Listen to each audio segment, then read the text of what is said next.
Every team, every topic, everywhere. This is Believe. What's up, family? Jared the Bossman here. You're tuned into the Bossman Show on AM 1010, AM 1430, 1055 The King.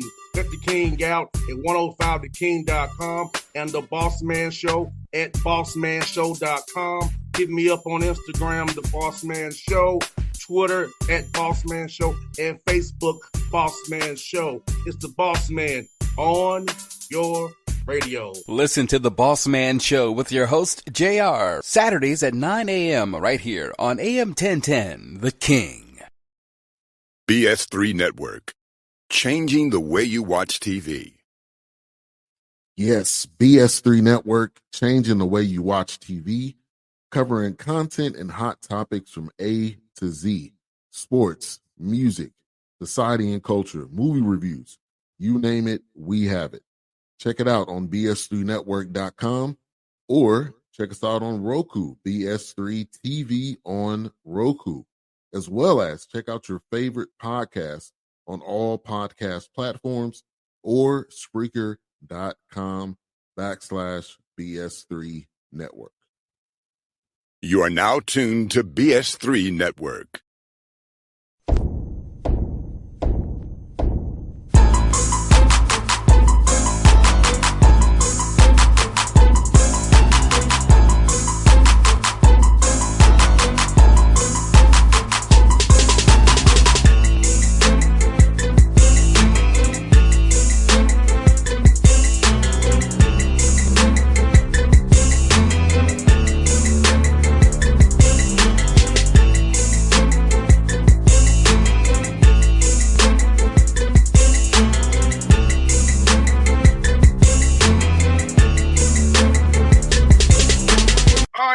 Back on the Bossman Show with my good friend, my good brother, G. Grant Leonard, Queens, doing his thing at the Royals. G, I love you, man. You love you, man. I'm glad to have the show again, brother. How life over there in the Queen City, my good friend?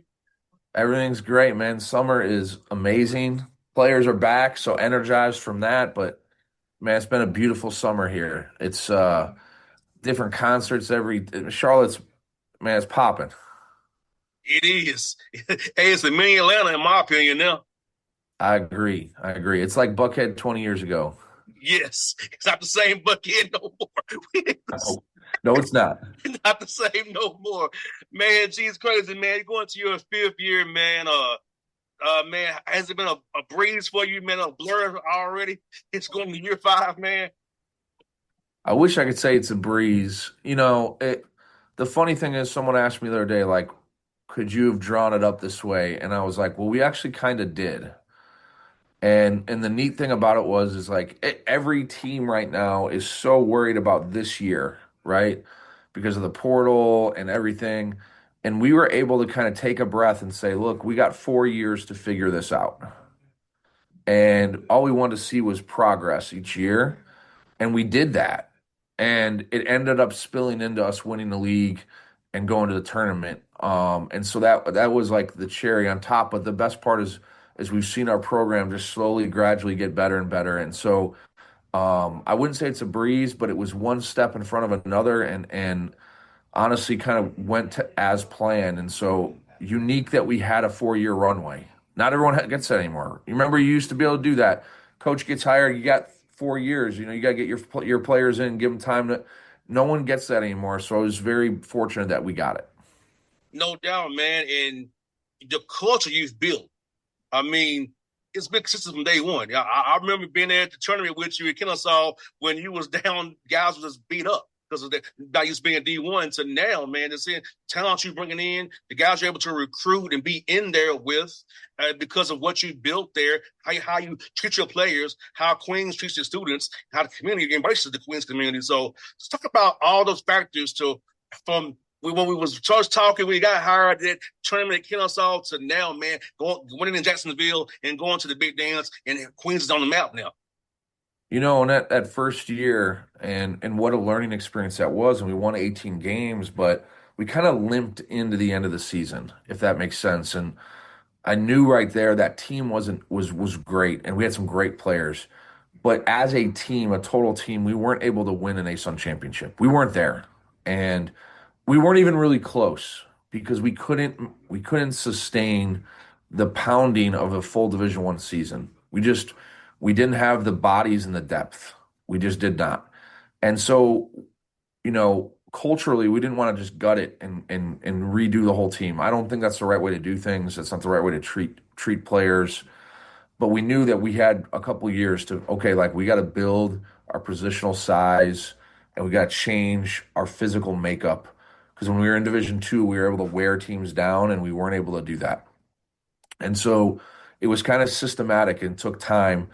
Last year was the first year. 2 years ago we were close, but last year was the first year I thought we could wear teams down with the depth of our roster.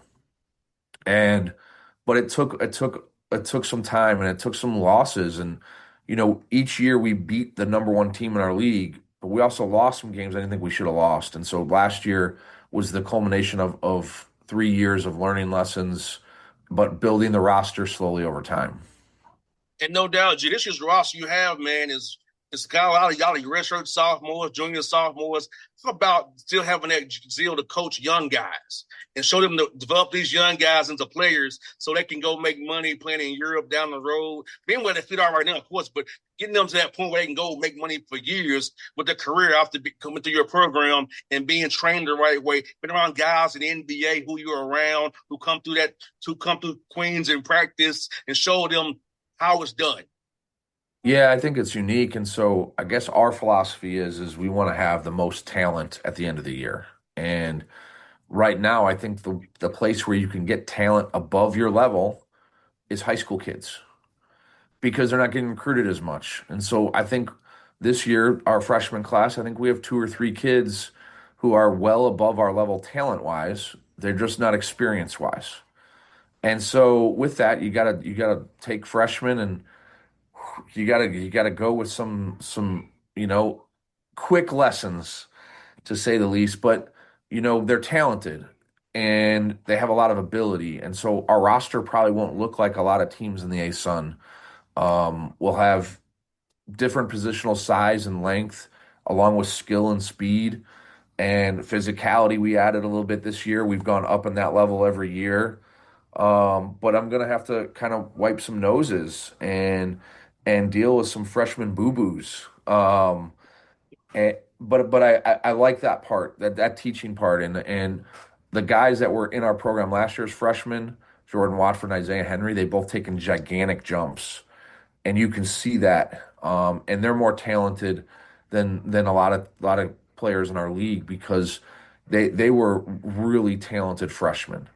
And so we're going to keep doing that, and we're going to probably lose a couple games in the non-conference season, and I'm okay with that because it's what matters. What happens is what we do in the ASUN. No doubt. And G, well, I want to ask you about that.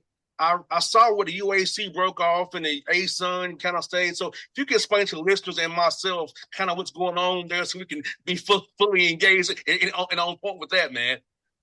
Yeah, so the ASUN, the WAC had this. The WAC was about to fall apart.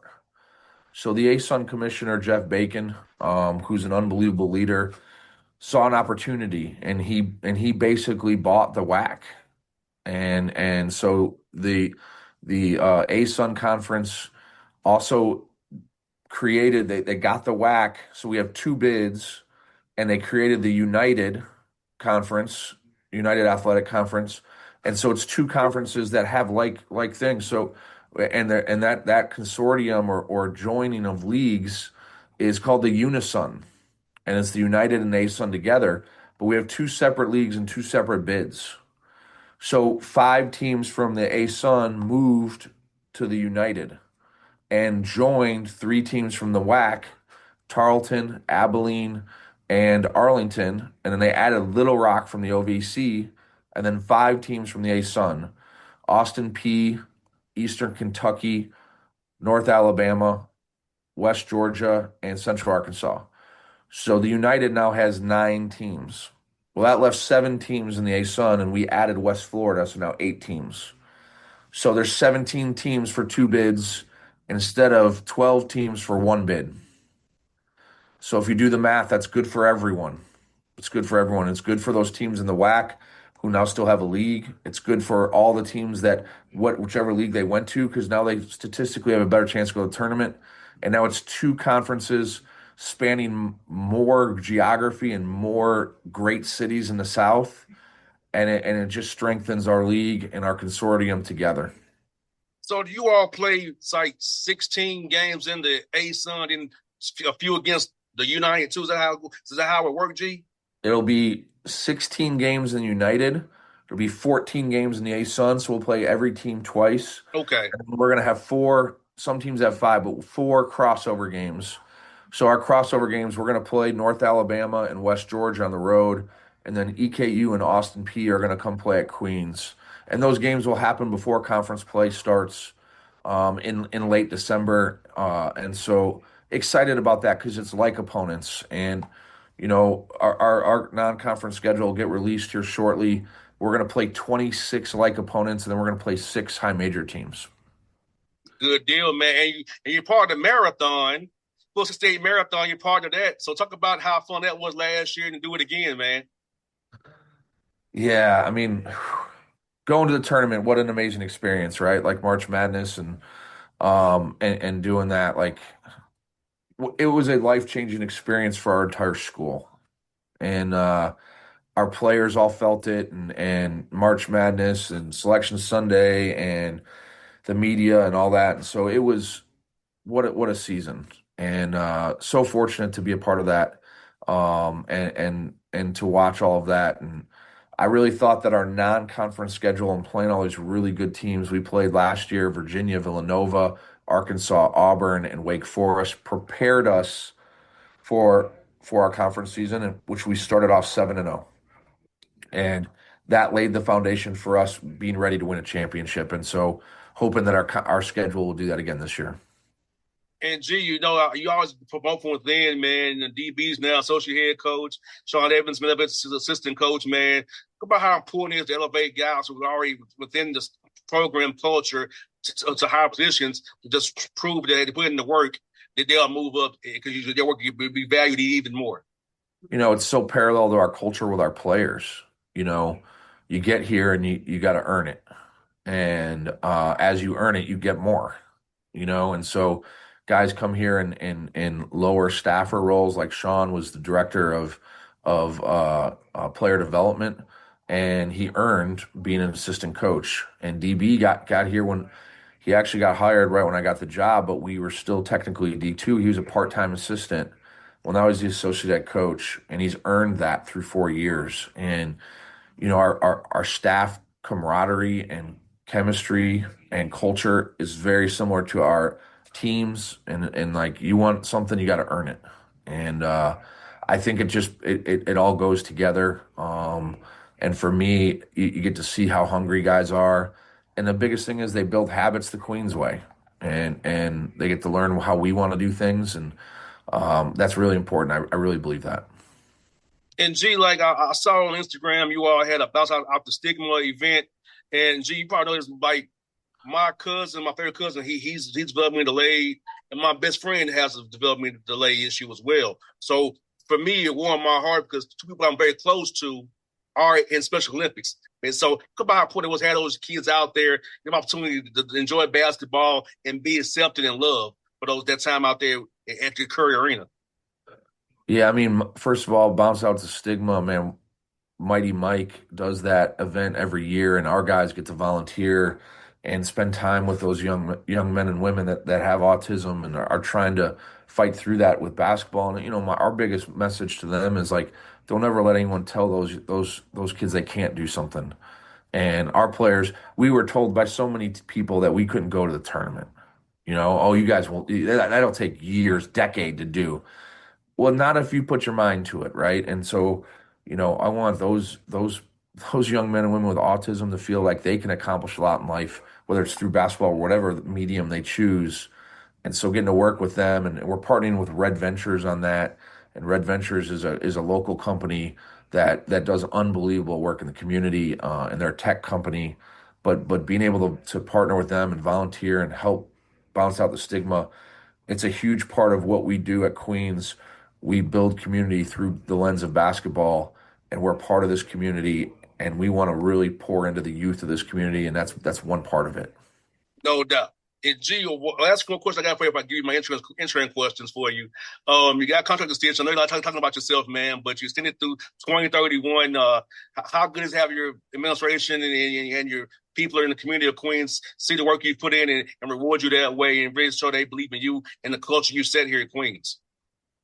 I mean, it's an amazing feeling to know that the administration here at Queens believes in what we do, and that they not only support you as a coach, but as an entire organization, and that they are behind you, that they want you here, that they continue to support you, and it gives you confidence in every decision you make, that we can make the right decision long term, that we don't have to take shortcuts and worry about the outcome today, that we can do the process right because they believe in what we're doing. And fortunate in 4 years of coaching, they've given me 3 extensions. How about that? And it just shows the support that we have here and that they really believe in our culture and our program and the decisions we make. So, G, first question my intern wanted to ask you, G, was like, how do you and your staff go about helping student athletes who may have mental challenges and try to off the court and try to help them with that so they don't go off the deep end and lose their lives or something bad happens when they have mental issues? How do you and your staff go about helping young men on the team who have those issues? Yeah, and funniest thing is you never know when it's going to hit, and you never know which player it's going to be. You know, my biggest thing is each player is so unique in their own. Each player has their own individual struggles. They have their strengths, their weaknesses, and their own timing and their own experiences. And so it's not paint by numbers. You can't put everyone in the same box. You got to meet each student where they're at individually. And you have to have a staff that really believes in that. Like, hey, just because I had success this way doesn't mean that's how they're going to do it. And so you have to meet each player where they're at individually, uniquely. You got to find how they're going to be best coached. You got to find what their struggles are and what their tipping points are, and you got to hopefully learn from experience with each player. But it's very unique, and the one thing that's unique about Queens is it's smaller. It's small school ever to make the tournament. But also with that, there's strength in being small because each player is going to have more attention, each student, and we're going to be able to reach them. And so, you don't walk in your first class and have 500 students. You only got 20. But with that, we got to make sure that we hear every student's voice and that we meet them where they're at. Second question I got for you, G, is how do you go about teaching one of your players about time management and the management of time correctly? Because they say as college students, they struggle with their time managing it the right way. That's unique. I just had a student in here today, and we were talking about that. And there's a mentality change as you go up levels, and the players, or even if you're in your profession, the talent it's greater at each stop, right? So you got to learn not just like, okay, being on time. What does that mean? Well, so first people are like, oh, you got to be on time. Well, I guess of course you should. That's respect of your time. But now you got to start to prepare to be a champion. So if you just show up when practice starts, you're not late. But are you preparing to win that practice? And the answer is no. Now, if you get here 25, 30 minutes early and you're warmed up and you've already gone to the training room, and then you've gotten 10, 15 minutes of you getting loose and you getting a routine and you starting to attack practice like I'm gonna win practice today. I'm gonna be a champion. I'm worthy of being a champion today. That's a completely different mindset than I'm gonna get here on time. And so with everything you do, whether it's film, whether it's class, whether it's how I approach myself on campus, am I preparing to be worthy of being a champion? Not even to be a champion, to be worthy of it. And what the preparation looks like for that. So not just being there and being on time, but being prepared to win that drill, to win that class, and then to do that and then how to organize your time so that you're not just showing up right when it starts. And that's how you start to attack things. And so, very different mindset, very different mindset. Difference between showing up and preparing to be a champion. And so, and I ask guys all the time, how you practice today, were you worthy of being a champion today? And if the answer is no, then we better change that. And that's how they got to approach class, and that's how they got to approach eating and preparing to eat, and understanding I got to have food ready, and understanding I need 5,000 or 6,000 calories. That's a different mindset than I'm hungry, I'm going to eat. We got three more for you from MG. The third one is, how do you go about getting guys 1 through 15 to accept their roles, especially the guys who will not be in your rotation and on the court as much? Yeah, that's a great question. So, first of all, like every coach comes into it with a plan. I have an understanding of where my roster's at, right? The higher levels, they have more experienced players. So those puzzle pieces are already a little bit more formed. When you have younger players like we do, there's a lot more variance in what each piece is going to be able to accomplish. And so the biggest thing is first, like, players got to learn, like, how do I take losing out of the equation? And losing is like bad shots, turnovers, fouling, not getting back on defense, not boxing out. Like, those are losing things. Well, so how do we start to then prepare? We're not going to do those things anymore. Now we can start making shots. Now we can get great shots. Now we can protect the ball and make easy plays. So that's the biggest thing, is like, players got to learn to play with their strengths. Well, some of them don't know what their strengths are. They think it's one thing, but it's really another. That's where experience trumps talent at times. So you first got to get players to understand what their strengths are, then to play to their strengths, and then they got to understand how to work together. And so, there's been times where we've had a really talented player and he ends up out of the rotation because he was not playing well with others. And so we always say at Queens, we play offense for each other. Starts off with running the floor. We run the floor for each other. We cut for each other. We screen for each other. We get paint touches for each other. And then once you start playing with that spirit, then we can kind of figure out what your role is. And when you recruit a more experienced player, you have a much more solid idea of where their role is going to fit. And I also think there's an art to creating a roster where guys can fight and their roles can change a little. That's good. But also, you don't want all experienced players, because then they're not going to get what they want. And I think that can be toxic to the end of your bench. So I think there's a balance to having different ages and guys understanding that their roles can change if they work and change their habits. But I do think all of it kind of has to go together, and it's never easy. And the teams that figure it out are usually the ones that win. Spoken is, in the world of NIL, how do you go about teaching student athletes about financial literacy? Because we have to pay taxes on our NIL money, and we get a lot of money in our pockets. So how do you go about teaching your players about managing money and balancing their books the right way so they don't go broke with NIL money that we're receiving? Taxes. We got to pay taxes. I think that there's a responsibility to, as we're in these young men's lives, and they're getting money for the first time. Basically, this is their first job. Think about it like that. So, and then the unfortunate part is, a lot of times when you go get your first job at McDonald's, or I worked at a catering company and I washed dishes. Well, they took the taxes out for me. Okay. Well, these guys are technically 1099 miscellaneous employees.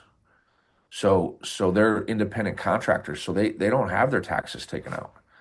So you've got to hopefully set up a system for them where they put some 25% away, and then hopefully they can start their own LLC, and they can start to write off certain expenses to lower their tax liability, and legally do that, right? And do it the responsible way. And so you got to have some educational forums for them where they're going to listen to different money managers and or tax accountants and or people that will help them start LLCs that can help make sure that they do the right thing with the money. And obviously that's hard for some kids because they've never seen it. And but I think if you're doing the right thing, you're going to help your kids through this instead of kind of just ignore it and hope it takes care of itself. And very fortunate at Queens, we have a lot of engaged alumni who will give that advice and or consult for free because they're trying to help those young men out. The last one for you, G, that they asked, we want to ask you, ask Coach Leonard, what is his most fun part of his job that's non-basketball? So the sweater thing has become unique. And so you say wardrobe, okay? That's what it is. But it's gotten so fun that companies are starting to try to reach out to sponsor the sweaters. And I have artists doing custom sweaters and designing them. And then we even have a class, an art class on campus who's going to do a contest, design coach sweater, and the one that I pick, I'll wear for a game. And so this is unique stuff that really has nothing to do with coaching, maybe a little bit of marketing, but really it's fun, right? Because I could just throw a blazer on and a pair of dress pants and go coach a game. But we've decided to embrace these holiday sweaters, these themed sweaters, to raise awareness and to have some fun. And it's become very, very unique, and really enjoyed it. And so for us, we're going to keep the sweaters going, and then Buddy the Street Dog is going to have his own custom sweater this year, and so we're all gonna get behind this, and hopefully the sweaters will bring some awareness to a few good things that will come out of it. Well, G, I hope you like my insurance 5 questions. I hope you like them. Loved them. Yes, G. Well, G, thank you for doing it, man. I really do. Because I know some of your colleagues turned me down. They didn't want to. They said talk to me not after insurance. So I thank you for doing it, man. To allow them to learn about talking to D1 coaches and learn about how to interview and learn about how to do this job behind the scenes. Because this part's easy. It's the part that you don't see is hard. The setup, the scheduling, the understand it is a unique in its own. It's the same thing with coaching. Everyone thinks, hey, what do you do in the off season? Do you just take off? Like, no. We've got to do a lot of different things, to get to the season between scheduling, fundraising, marketing, philanthropy, community service, all of that, gets going in the off season, and then you still have to build your roster and get them prepared for the season. So no, we don't get summers off, and you don't just show up and do a broadcast. You got to plan questions, and you got to have lighting, and you got to send, coaches cameras so we're not using our phones, and all sorts of fun stuff. Yes, and also schedule with you all, around your schedules, have relationships with you all. That's why I went to Lake Point and the soup scene and tomorrow, so I could network to get guests on the show. Exactly. So it's all about that thing. And I told these young interns, G, that these 5 weeks you're with me, you'll learn more than you ever learn in your classes. 100%. I'm doing it for real at a high level, and I'm a one-man show. I know that's true. Like you'll get more real experience through your internship and doing it than a lot of the stuff in class. You will. You'll learn some neat things in class, but the real stuff is when you got boots on the ground. No doubt. But G, man, thank you for all your time. Always, brother. I love you, man, and I'll see you soon, my guy. I appreciate you, my guy. We'll talk soon. All right, brother. Talk to you, buddy. BS3 Network. Changing the way you watch TV. Yes, BS3 Network, changing the way you watch TV, covering content and hot topics from A to Z, sports, music, society and culture, movie reviews, you name it, we have it. Check it out on bs3network.com or check us out on Roku, BS3 TV on Roku, as well as check out your favorite podcast on all podcast platforms or Spreaker.com/BS3 Network. You are now tuned to BS3 Network. What's up, family? Jared the Bossman here. You're tuned into the Bossman Show on AM 1010, AM 1430, 1055 The King. Let the King out at 105theking.com and the Bossman Show at bossmanshow.com. Hit me up on Instagram, The Bossman Show, Twitter at Bossman Show, and Facebook, Bossman Show. It's the Bossman on your radio. Listen to The Boss Man Show with your host, JR, Saturdays at 9 a.m. right here on AM 1010, The King.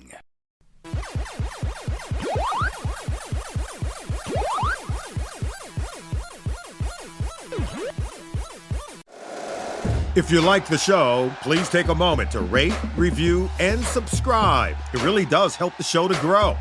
Thank you for listening.